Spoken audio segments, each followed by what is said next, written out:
I want to talk about the tombstone first. Dylan and I decided early on when we chose the tombstone with everyone's help that we would use piece writing on the tombstone for the inscription. So when we went through his things, I went through all his writings, and there were thousands and thousands of writings. We had no idea he wrote so much, and he wrote everywhere. Every piece of paper there was something scribbled on it, a rap or a poem, and they were all beautiful. So I took it. We didn't even go through them at that time, and I took them home with me with the intention of picking out one, and I could never do it. And then I came back in December to try to do it, and we never did it. It was the one thing we couldn't do again. And then I came back in March specifically so that Dylan and I could go through his writings. And what happened when I came back in March was I forgot most of the writings. I only brought a couple of books, and I don't know why I did that. The purpose of my trip in March was to do that. And I was very upset about it. And Dylan said, "Mom, we could do one of three things. You can call Greg in Texas and have him go through the writings over the phone with us. You can plan another trip back. Or Mom, what we need is right here in what you brought."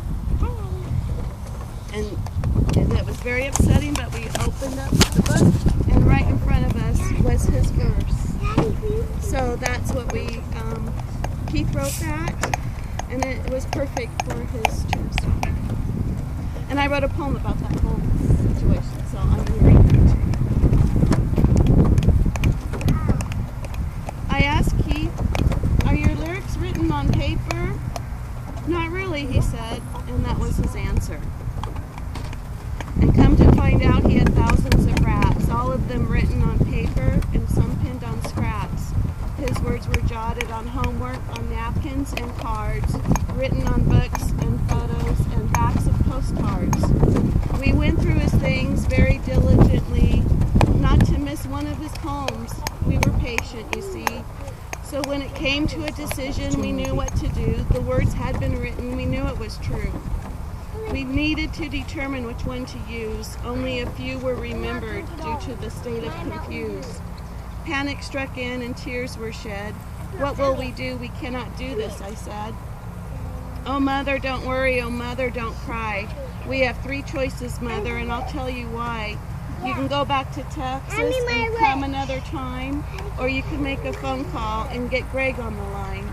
Or, Mother, I tell you this that I know, what you brought here is enough, and the message will show." It only took minutes, not hours as believed. His poem was right there in front of us, already conceived. And now his words, his lyrics, his writing, his poem, inscribed on his tombstone, forever in stone. Beautiful. Beautiful.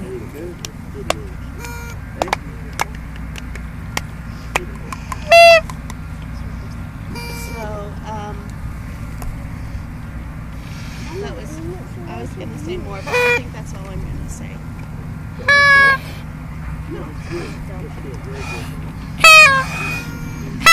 Dad, do you want to say something?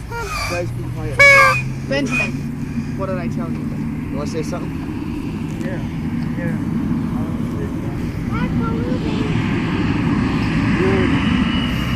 know it's passing, but it's all. You took a piece of everybody's heart. That's a little bit of this one, but it's all. I remember the day he was born. He had a smile on his face. And he had a way of always being smiling. You know, that touched your soul and just kind of brought happiness to you. And that's the way Keith was. He was a happy kid. And he just had a smile that just wouldn't quit. And